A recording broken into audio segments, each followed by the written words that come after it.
Chalice. Well, hello, everybody. Welcome to Timely Wisdom. We are excited that you decided to join us today. Timely Wisdom is on. Come on in the room. Thank you for joining us. Well, today is sunny, a wonderful, wonderful afternoon, and we're excited about our guest today. Dr. Sarita Wright, it's good to see you today.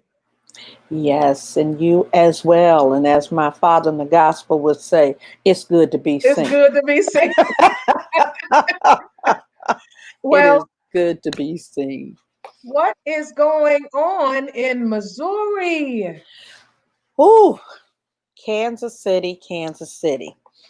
We are doing well. We are reopening. Still a lot is up in the air about the kids going back to school. So we get them all educated. Um, a lot of the businesses have started reopening, but as you well know, even with that reopening, there's been a surge again in the COVID, Yes. and not for a good reason. And so, just remaining prayerful, just trying to figure things out. I'm sure, just like you guys are, just trying to figure it all out. Well, how is church and our people, the pastors, are they going back into the church buildings? A lot of them are. We have not. We're looking in terms of maybe 2 more weeks, just trying to feel our way, Yeah. especially when you have some seniors in your congregation. We have to be fair to them too, and make Yeah. sure that they are taken care of, and and we don't expose them to anything. It is Right. now mandatory in the city of Kansas City that everyone wear a mask when you're out in public and going into public places. You do have to wear a mask, Hmm.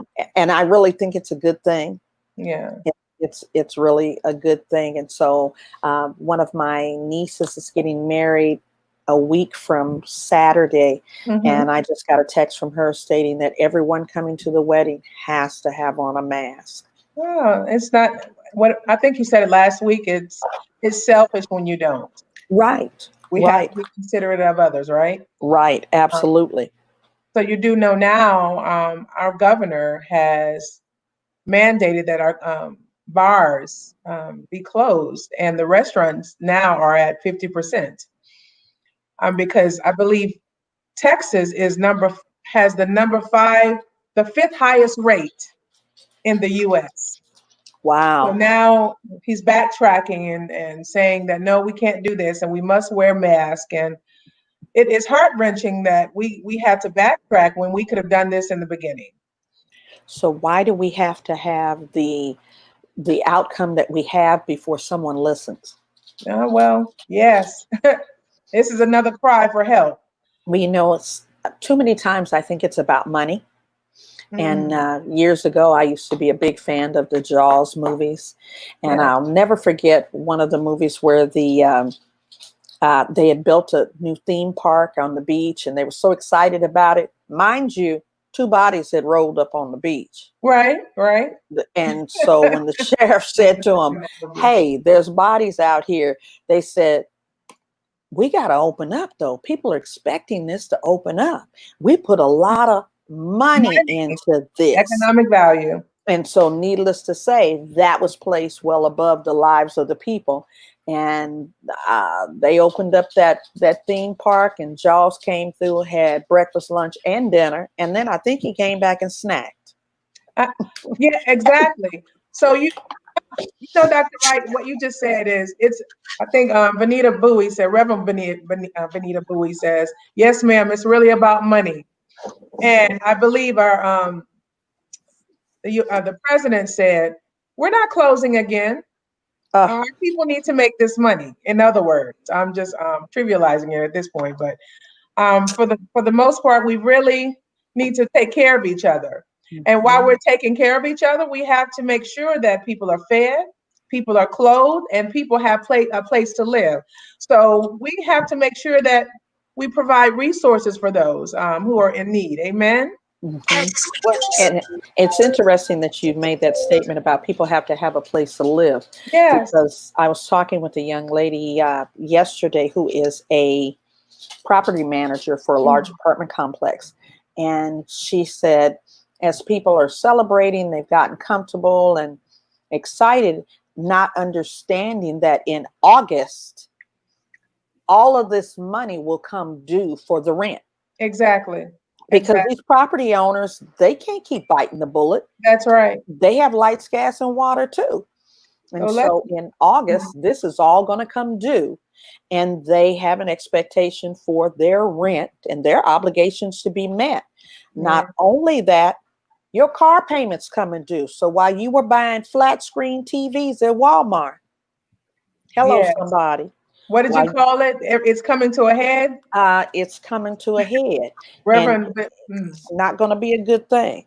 Reverend Bowie said they do not care about the numbers that will die.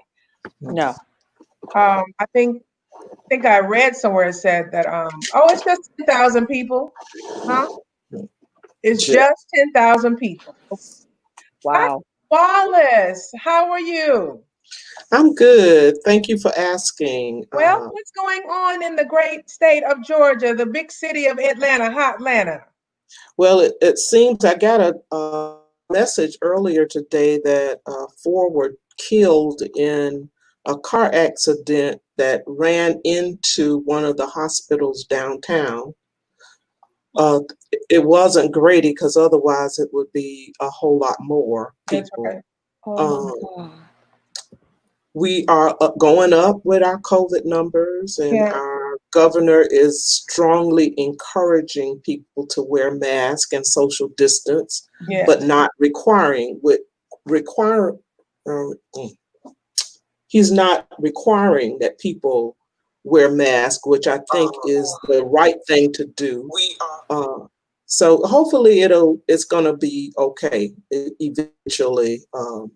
I heard someone tell me this morning that God prepared African Americans for this time, because we know what it's like to be in a pandemic and to be without. So our faith is going to have to keep us. Come on now.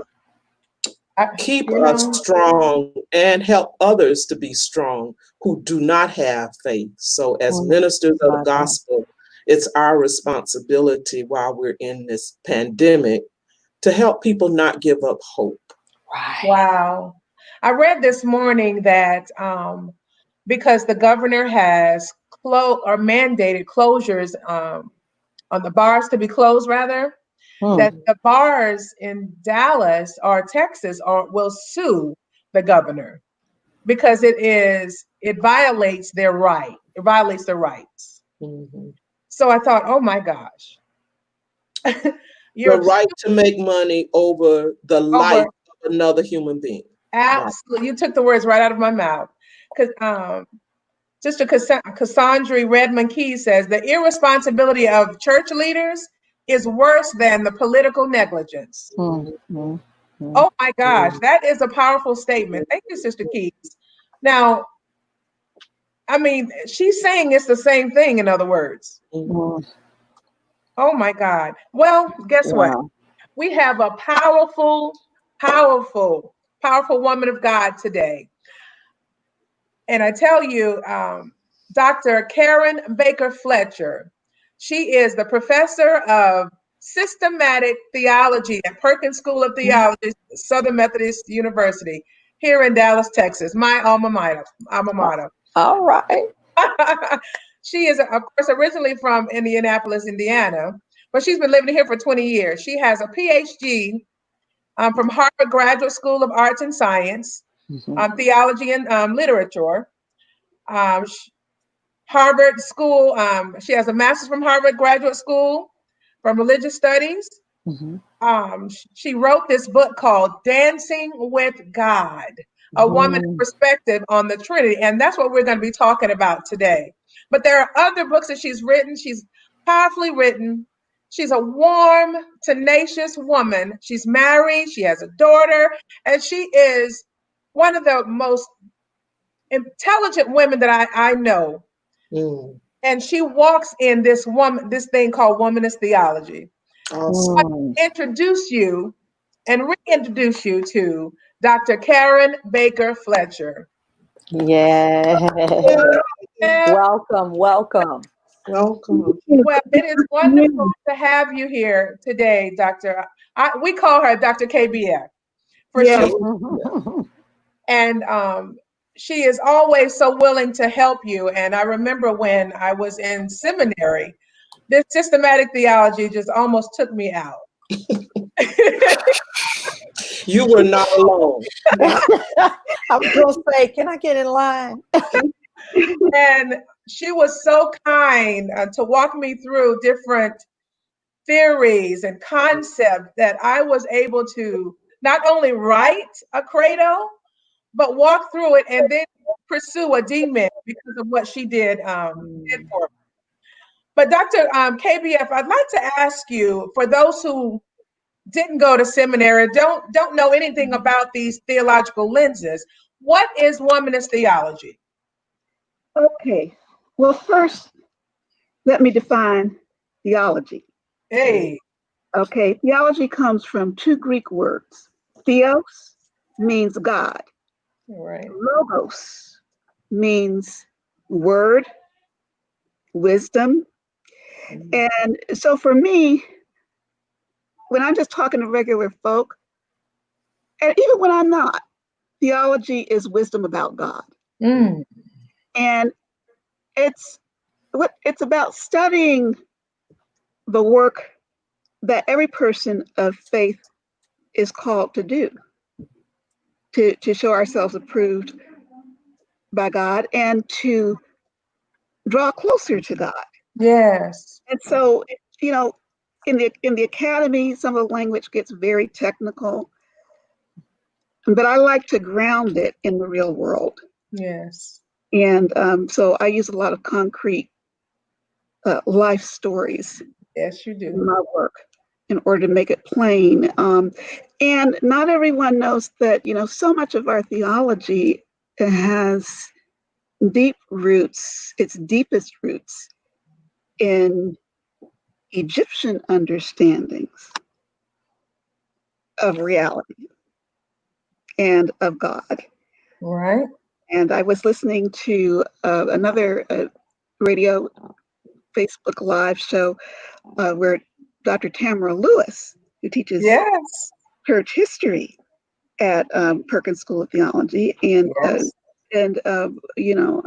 she was talking about the influence of the Alexandrian libraries on the early Christian writers and thinkers. And so in my work, I use some of those same theologians that she's referring to, like Athanasius was from Alexandria. He was North African, from the Algeria, Tunisia area. Tertullian was North African. And so these are just two examples of historical figures that were writing about things that Christians in particular have come to believe in the 3rd century. Mm. And then in the 4th century and 5th century, you get to Augustine, who is one of the most famous theologians, and his great oratory, and he was African, he was North African as well. Now, womanist, what is a womanist? Okay, a womanist is it's a term that Alice Walker coined, but she is drawing it from Black women's culture. Yeah. And the expression, you're acting womanish. And then she says, well, what is, if you ask her, what does acting womanish mean? It's acting grown up, in charge, responsible, audacious. Cheryl Townsend Gilks, one of my womanist colleagues who teaches at Colby College in Maine, calls it a holy boldness. Uh-huh. That Black of faith have. And Alice Walker, in her definition, refers to Harriet Tubman, who said, "Mama, you know, I'm going to take you and a whole lot of other slaves with me to freedom." Yeah. And so there's this freedom fighting courage and power in Black women's history and culture. And so the term womanist refers to all of that and that way of being. Wow. So a womanist, we could relate that to Moses. Yes. Mother Moses, rather. Yes. Taking everyone in and making them free. Yes. We want you to be free. So let's come on and get out of this slavery and walk into liberation. And walk into liberation. And it's all about healing and wholeness for entire communities, male and female. And so it's different from feminism, especially the type of feminism that was current, that was popular at the time that this term womanist was coined. It was more separatist, and a womanist is not separatist except on occasion for reasons of health. Yeah. Yeah. Oh, that's powerful. Oh, that's powerful. So well, it's about the whole community. It's for the whole community, not just for one separate piece of the community. Right. It's all cultures. Yes, it honors and uplifts Black women's real lived experience, everyday life experience, the issues that we deal with in our everyday life. And then when you talk about womanist theology, is what is God's response to this? Who is God for Black women? Who has God been in our lives historically? Yes. And today?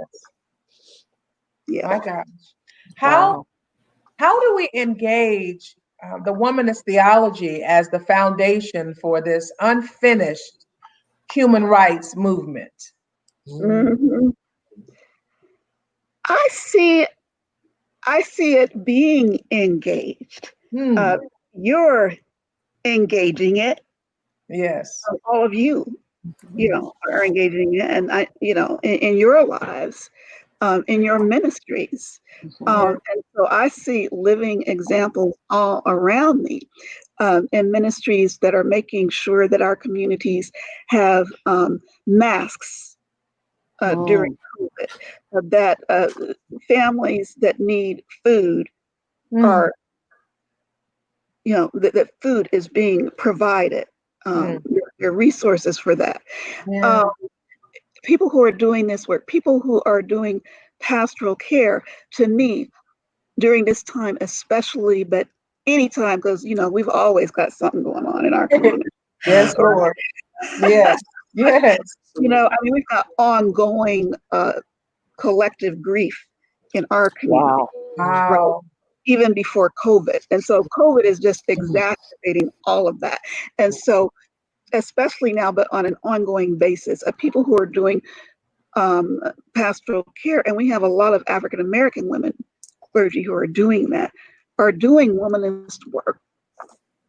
Listening to the thank you, Reverend Perry Wallace. Thank you. Wait, you just said collective grief. Yes. I know Dr. Wallace is all over. She's giddy about that term.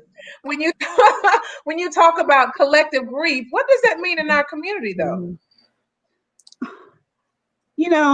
We see these images, and the George Floyd image was the last straw. Right. Because it was 8 minutes and 46 seconds. And even if you tried not to watch it, you saw the static picture. You saw something. And you heard the description. And it's just an overload. Police brutality has been going on for years and years and years. It's not new. What's new are that is that we catch it on film with the video cameras, with the cell phones. And when we see that, that's our child, that's our brother, that's Yeah. our sister, that's us. Right. Yeah. Right. Right. Oh It my And God. becomes so we have personal. this collective grief because it is traumatizing. Okay. And as a people, we have historically been traumatized, and we carry grief in our bodies already from the moment that we're born. Wow. You know, and you know, it's in our genes. You know, one of my colleagues recently did a study on Black people's health, and there's something called telomeres. Mm-hmm. And they Yeah. can measure the telomeres and stress. I think it shortens or Mm-hmm. lengthens the telomeres, and you can measure that. You can see that in the body, and if it's not at a healthy length, it actually shortens your lifespan. Well, we inherit that in our DNA. Now, we can be resilient and we can turn that around, but we have to recognize Mm-hmm. that we are born with trauma in our bodies from Oh what my happened God. Wow. Oh Yes. my God. from slavery. Yes. Is that on Yes. target, Dr. Perry Wallace? Yes, I agree with you 110%. I tell students that, yes, we carry trauma.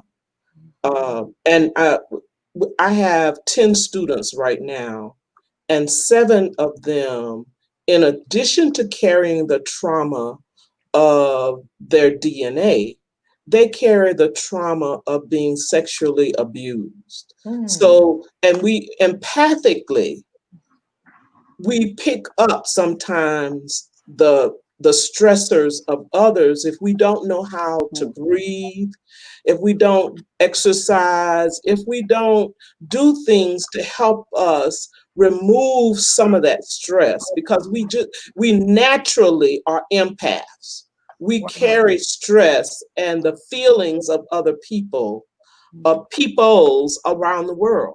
We are the carriers of that stress. I don't care where you go in the world, there's a Black somebody, especially a mother, carrying Well, the grief of the community.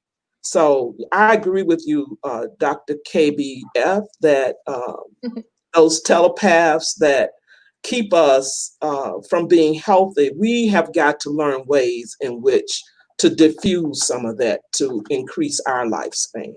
right. Listening to all of this and looking at your book, I'm just seeing your book and chapters that you deal with. You deal with some of these things and what is going on in today's society. Dancing with God. Mhm. And our culture, we're known to dance and be free. Mhm. And knowing that we can dance through it all in the midst of a struggle, it Mhm. liberates us. Yes, it does. So how did you come about even writing this book called Dancing with God? Well, from the place of trauma and from the place of joy and recovery in dancing Mm, and dancing with God. And you know, my own grandfather um, escaped a lynching, and as a child, I saw the scars on his back, and I was very young. And when I asked my aunt what they were, because I was so little, she just said, "Well, those are keloids. Some people get keloids when they get scars, and they're really heavy scars." And but then when I was in my 40s, and this is when the elders will start telling you things if you ask, and she said, "Well, he escaped a lynching." mm, But I had already absorbed that yeah, story because, as you said, Reverend Brenda Perry Wallace, you know, we are an empathic people. yes, And children absorb what's Yes. around them. You don't have to tell them the whole story. And even as a child, I knew, and even as an adult, by the time I asked my aunt the question, I was ready for the answer she was going to give. I knew what the answer was. wow, I remember sitting in church throughout my childhood, and every Easter season, we would sing, "Were you there when they crucified my Lord?" Yeah. And, and it was an old church with the old pipe organs and the wooden pews, and the floors were wooden, even with you had carpet. And so that sound would come up through the floorboards. You could feel the vibration in your bones. I mean, the sound of that song and the sound of the voices was in your bones. It was all in your heart and every cell of your body. And you were there. We were there. And even as a child, I knew that that song was about more than the crucifixion of Jesus. And I knew that it was also about lynching. And as I got older, and my family, my mother's side of the family, they told the stories of uncles who had to be put on trains to flee lynch moms. My father's family, they were the ones who, they didn't really want to tell me the story, but I knew. I think, you pick it up. But then there was also the joy of the music, and my mother gave me a love for dance, and we used to dance in the living room together. I was an only child, and we would just dance in the living room together. And one of the things I love about Black culture is our love for dance in all seasons. And you can go to church and you can dance. Yes. Oh, yes. That was the set free for everybody. I remember my mother having parties, and it would be late. Now, we had to go to bed at a certain time, but then she'd say, "Come dance." Oh my God. We piled out of that bedroom so fast, and everybody jumped in there. We were ready to go, ready to enjoy that dance. Yeah. And that's one way you dance that stress out of your body. Yes. Very freeing. So talk to us about your book. Talk to us about Dancing with God. So Dancing with God, it's called Dancing with God, the Trinity from a Womanist Perspective. Because, in the Christian tradition, God is 3 in 1. God is 3 persons in one nature. And Tertullian, who I said a moment ago was North African, he came up with that word Trinity. In Latin, it's Trinitas. He coined that word, and he saw God as like a royal family. And then there's that shares power with one another, between the Father, the Son, and the Holy Spirit. And that this is a royal family of God working together. And that makes sense in African context today. A former student named Okechukwu Agbanaya wrote a book called Communitarian Divinity, where he writes extensively about Tertullian and his own Igbo culture today. And Agbanaya says that in his Igbo culture today, it makes sense because the family is so important. And God also has a mother. So it fits in with womanist theology too. You have the feminine divine in there, so of course he had a mother. Of course Mary was his mother. And we, and that's this fourth aspect that I write about in Dancing with God as well. I mean, it's dancing with God as Trinity, but I write a lot about Mary and Mamie Till Mobley, Emmett Till's mother as well. But let me focus on your question more specifically. How did I you wanted me to tell you about the book? Well, the book focuses on God's response to crucifixion and lynching. That's what it's about. And it was published in 2006. And it focuses on 2 hate crimes. One is the lynching of James Byrd. He was dragged in Jasper, Texas, by John William King, who received the death penalty and was recently executed. And then Emmett Till's mother, Mamie Till, and her story. And what is God's response to that? Who is God in a world of crucifixion? Because I remember during the time I was writing this book, The Passion of Christ came out, and I went to see it as I didn't really want to see all that blood and gore and focus on that. I went to see it primarily because as a teacher, I felt I had a responsibility to go see it if I was going to say anything about it. Right. But I'm sitting there and I'm going, this is still going on. Why am I here in this movie? You know how you get sometimes. Like, I really didn't want to be there in that movie when crucifixion was going on every day. Yes. There was police brutality in cities all over this country every day. All right. Before Ferguson, right? I mean, long before Ferguson. Yeah. I've had friends in ministry who have been dealing with this and working with police departments in cities all over the country since the 1990s when I was an adult, a young adult, and I'm sure it was going on before then. Yeah. That's just part of my historical memory. And so who is God in the midst of all of this? Because crucifixion is still going on.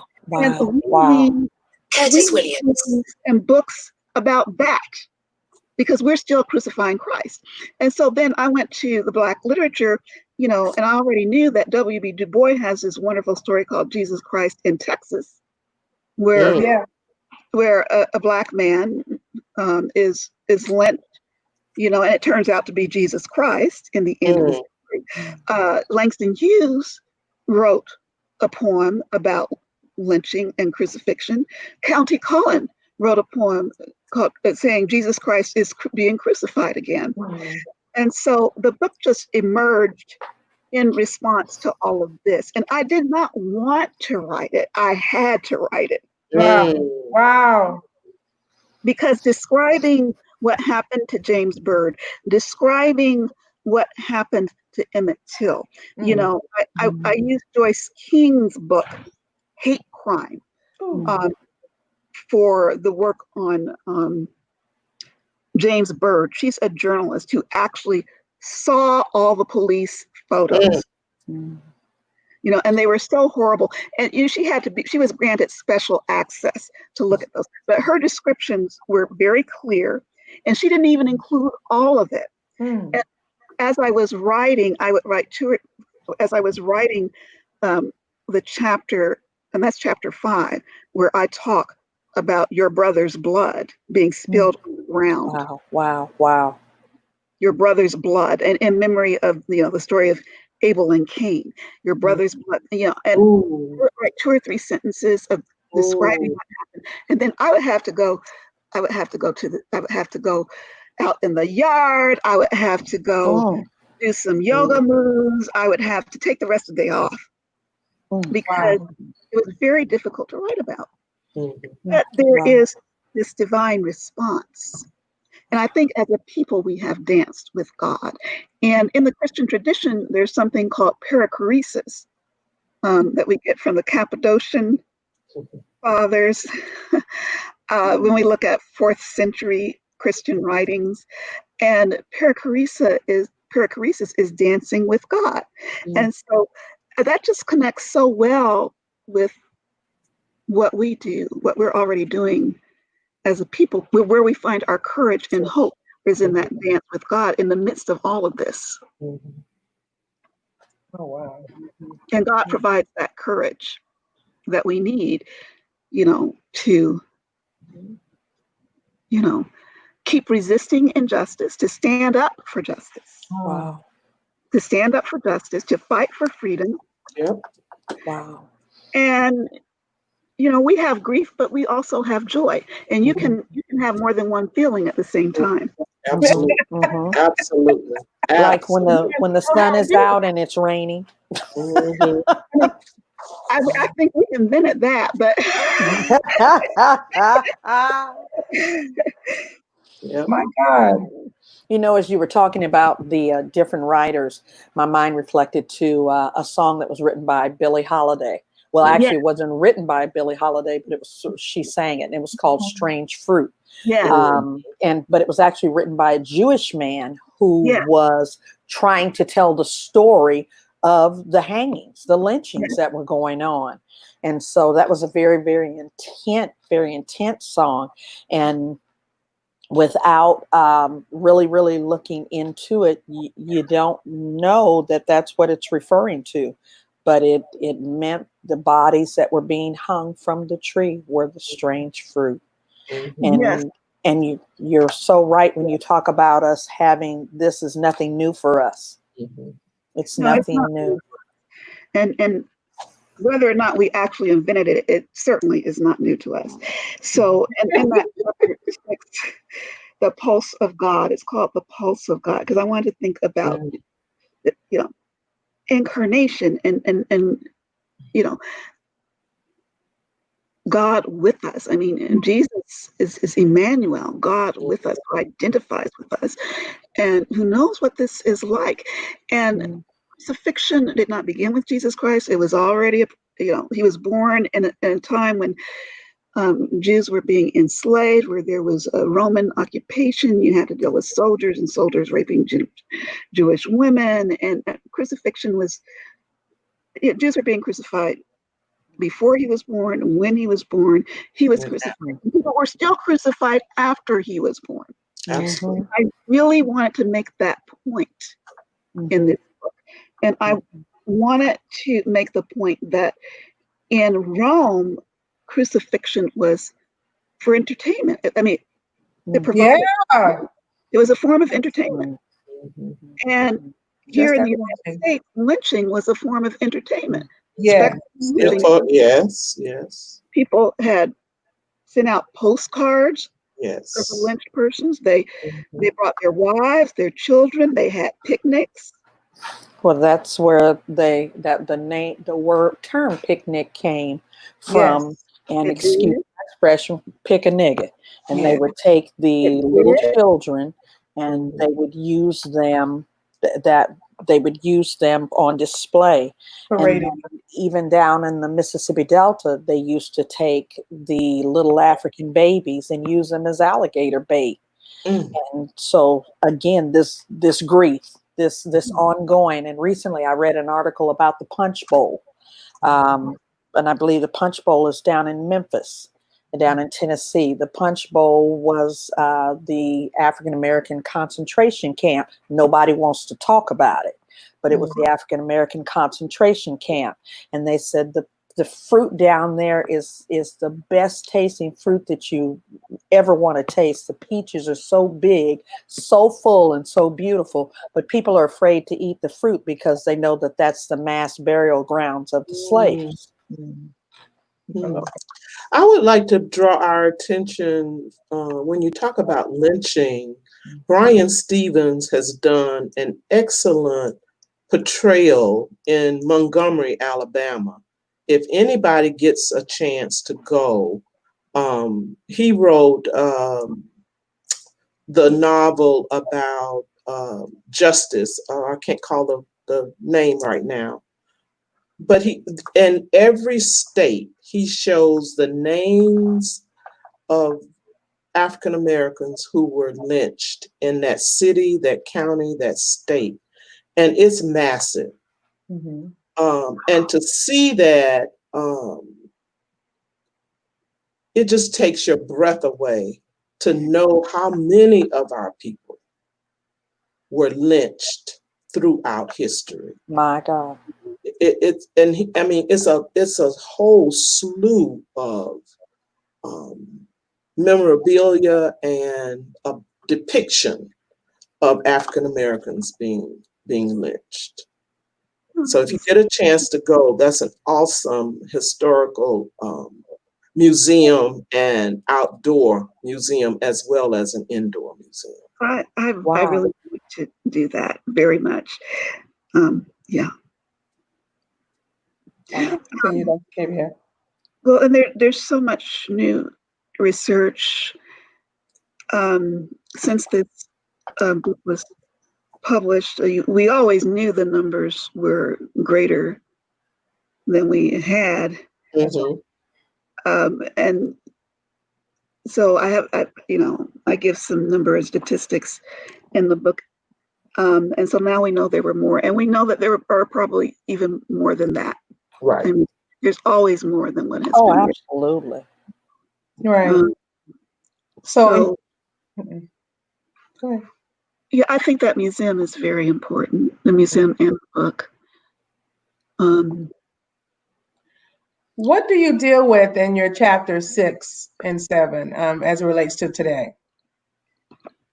Okay, chapter 6 is on the doctrine of Jesus Christ. It's in a part called Part 2, The Courage of God in a World of Crucifixion. And so chapter 6 is called The Pulse of God. And let me just read a poem. And the poem I'm going to read to you was in response to a chorale poem that was performed at St. Luke Community Church in Dallas in 2002. And an artist named Vanessa Baker, and she's also a scholar. I interviewed her for writing this chapter 6, and for writing chapter 7 on the Holy Spirit. Because the dance and the poem that she wrote tells the story of Emmett Till and of his mother. And then at the end, these young Black men are carrying this young adolescent young man out in cruciform as if he is being resurrected out of the sanctuary. And so you have crucifixion, you have resurrection, you have Mamie Till Mobley's courage, all of that in that chorale poem. And Cheryl Swan was a choreographer who worked with Vanessa Baker. This is not Vanessa Baker's poem, although I do quote her academic research in this chapter. This is my poem in response to it. Because the girls were dressed as trees, and the youth, the male youth, were just had on shirts, and they had ropes, nooses. That upset some of the parents. But artists, artists do what artists do. Yes. Yeah. So it didn't bother me because I accept artists in what they produce is true in some way, and right. That's how that it was a certain representation. But the poem is called Trees. Girls dressed in brown dance, bend, dance, wind, dance, curve, dance, wave, dance, dance, dance. Green leaves twining round slender arms, falling, weeping, rising, twining, reaching hands and feet, stained red, blood on leaves and blood on roots, dancing the dance of poplar trees that weep, of trees that protest desecration of earth, flesh, sap, blood, dancing memory of breath, a brush of wounded green, remembering children, 12, 13, 15, 16, 9, 10, 11, with whom we have sung praises, for whom the word has sounded, with whom we have broken bread, shared wine, whose breath has fluttered against our breast, our children, upon whose brown heads we have breathed, I love you, our children who we see ropes on necks. Hushed, we wait, hushed, not in suffering, not in death, but in an entire earth that shouts, no, in this moment where we tarry for God's will to be done on earth as it is in heaven. We tarry for resurrection. So there's crucifixion, but there's the other side, which is resurrection. And resurrection in Black theology, in Luminous theology, and in the Black theology of James Cone, who is the father of theology, is, it's here and now. It's realized eschatology.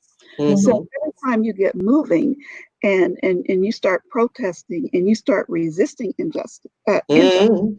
stand up for justice. That is resurrection life in Wow. here and now, because we're demanding that it happen and we're speaking truth to power.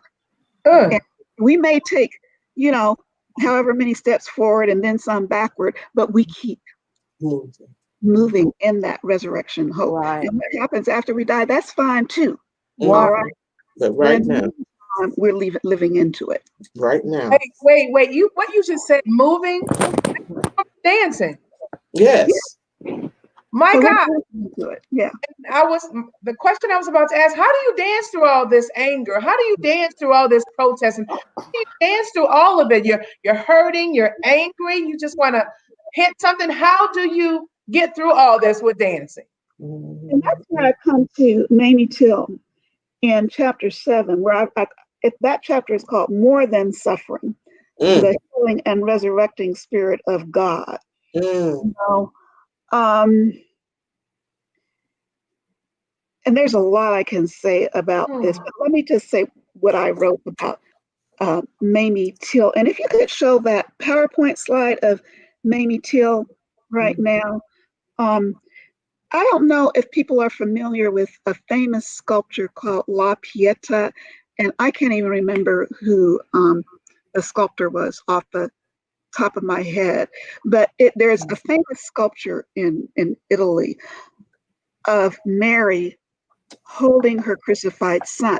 But for me, Mamie Till Mobley and every Black mother who has had to bury her son or her daughter, her uncle, her niece, for me is La Pieta. She is our Mary. And so for me, Mamie Till Mobley is a Black Mary. Oh wow. Yeah. And so there's historical Christian art, but it's mostly European. But what about us? So there's Mamie Till Mobley. Well, when she found out what had happened to her son, she was in great despair because she was ready to give up. I mean, she had to identify her son's body, and it was messed up. She hadn't, when she decided to have that open casket funeral, you could see how distorted his features were from being waterlogged in the water. It was, Oh gosh, yes. No words for horrific, how horrific it was. There are no words. So, but because she was his mother, she alone could confirm that it was his body. Yes. Because she knew his body as only a mother can know her son's body. And so she was about ready to kill herself, jump out a window or something. She wanted to commit suicide. And then the phone rang. And after the phone rang and she had a conversation and she put that phone down and she felt very powerfully and strongly God's voice speaking to her in her heart, like a strong nudge in her heart saying, your son has not died in vain. Your son has died for a purpose and for a reason. And so for that reason, she made his funeral an open casket funeral so the world would know and see what lynching is, see what it does. And it was one of the initiatives, one of the influences, one of the motivators for the civil rights movement. Yes. In the 1950s and 60s. This was in 1954. And she had a lot to do with that. And so I consider, a lot of people turn to Rosa Parks, and yeah, she's a mother of the civil rights movement, but so is Mamie Till Mobley. Yes. Absolutely. And so that courage, it came to her out of her practice of faith. And so it's helpful to have a faith practice. It's helpful to have a practice of prayer and meditation. And because she had that, when she was in that place of despair, she had that tool, where she could receive that courage, and say, oh, this is God speaking to me, saying, don't give up. My God. It's, even if she were not Christian, some people get that. And they don't know what to call it. Maybe, some people call it intuition. Some people call it gut instinct. Mother wit. Yeah, mother wit. Well, wow. So with you're saying that, I want to ask this one more question. I know we have about 10 minutes, but I want to talk about how can clergy promote and propel womanist pastor leaders as the leaders in this new modern movement. And I'm looking at how Reverend Iris Hollister, one of she says she'll have to go back and rewatch it from the beginning because, of course, she loves you, but she's also a womanist scholar as well. She's one of my daughters. Yes, she is. So are you, Reverend Dr. Chalice Bradford, and So how can clergy promote and propel womanist pastor leaders as leaders in this new modern movement? Yeah,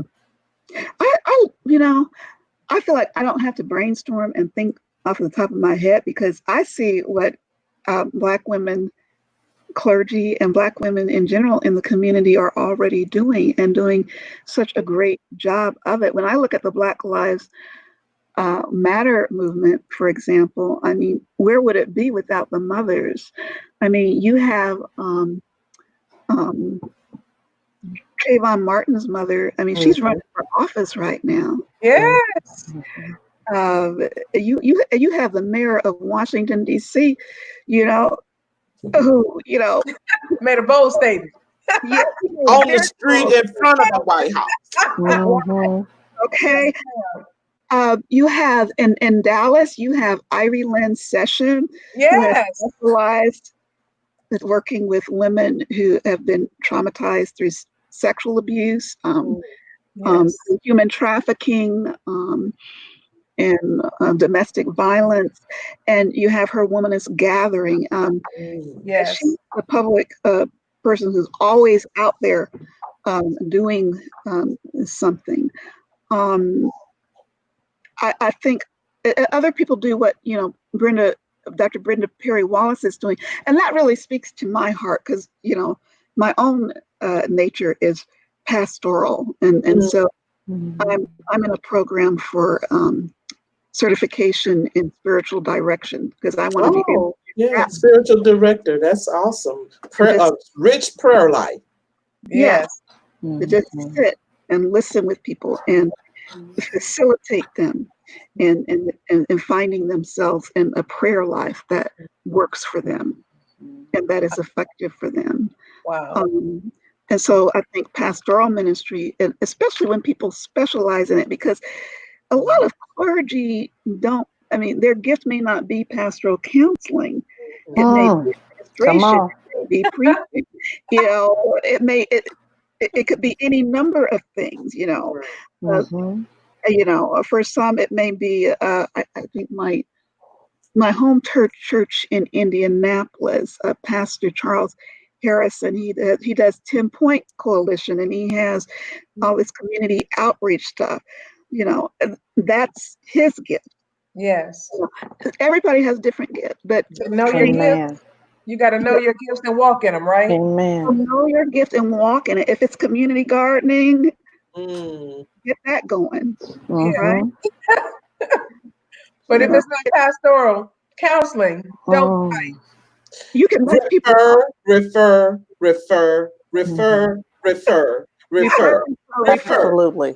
Absolutely. Don't walk in a gift that is not yours, because all you're going to do is mess somebody up. And our preachers are doing that.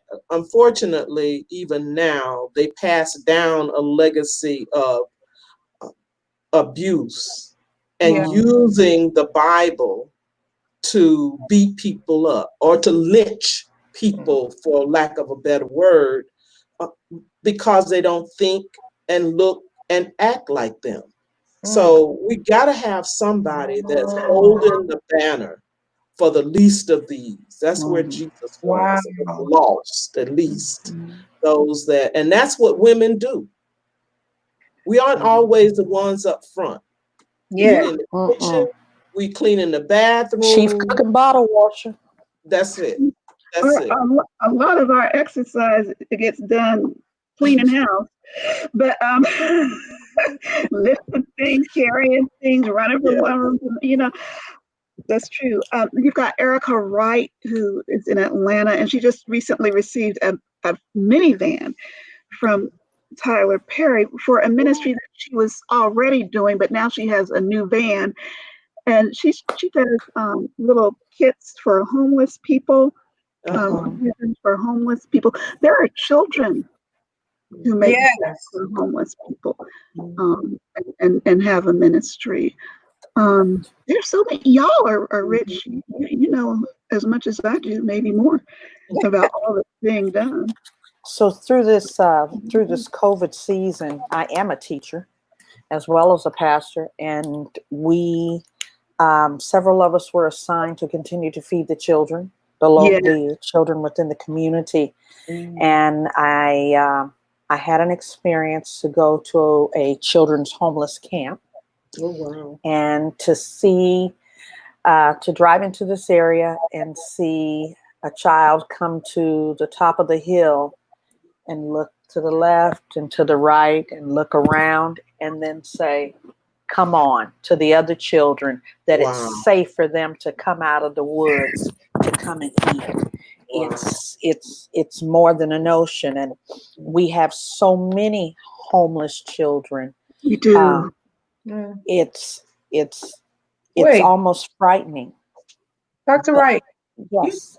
Dr. Wright, you just said one child went to the top, looked around to see if it was safe, and called others to come. Yes. If that's not a womanist theology, I don't know what is. That's right. If that's not a Harriet Tubman movement, I don't know what is. That's it. But we don't see it all the time. At what point are we going to say, it's safe here? Come on and go with me. Truly. At what point are we going, as women, are we going to pull others alongside of us and say, it's okay, it's safe, let's go in? It's time for us to move together. It's time to grow together and lift each other up and stop saying, I have it, it's my time, and no more after me. Yes. Right. Yes. I have a pastor that comes to our pantry twice a week, and he says, Reverend, how was service? And I said, well, Pastor, we've not had a service yet. Reverend, what are you waiting on? When are you going to open the doors to the church? I said, when God tells me to open the doors of the church, then I'll open the doors of the church, because there are people that are relying on me and my anointing to make the right decision. Come on. And you're held accountable as God's leaders. Absolutely. I'm excited to hear you say that. It's safe. It's not safe yet, but when it is safe, we will go together. Absolutely. I'll go in first, and if it is safe, then I'll bring you along with me. Absolutely. Yes. We have 1 minute. And Dr. KBF, your book is enlightening, and it shares with us that we can have grief and joy in the same book. And it also shares that we can dance through anything. It also says that because of our culture, we are more apt to do it. Yes. Okay, I know that people are coming in to try to steal my people, but I'm going to dance through this. Yes. Can you, in this last minute or so, can you give us a blessing and say, it's all right to dance? Well, it is all right to dance. If you have something to share it with your neighbor. Just put a bag on their porch. If you know somebody, Mm. you know, it's not all just about me, me, me, me, me. Yeah. You know, and I live in the 75227 zip code, Yes. where it's a hot Thank spot. you. Mm-hmm. So wearing those masks when you go out, Yeah. and you can smile behind your mask, and when you smile Yes. behind your mask, it shows up in your eyes. It Yes, does. it Yes, does. it does. You're smiling, and Yes. just smile because you have breath, and be thankful for that breath of life that is Yes. in you, because everything that we do is for the right to believe. That's what, for the right to breathe. That's what being a womanist is about. It's about standing with others for the right to breathe. Whether we're standing here on Zoom, whether it's a phone call and you're calling somebody to check on them and you're breathing with them on the phone just by talking to them, breathing together and Wow. talking. And so that's your dance. Thank you so much for today. And let us keep Dr. Benicie Burns in prayer as she's traveling this week for her brother is ill. So we want to keep her in prayer. Dr. Burns, we love you and we love all of you. Join us next week as Dr. Teresa Fry Brown comes in next week. We're excited. Love you. Have a great week. Amen. Amen. God bless you. Thank Thank you. you so much. Thank you for inviting me. I learned from you too.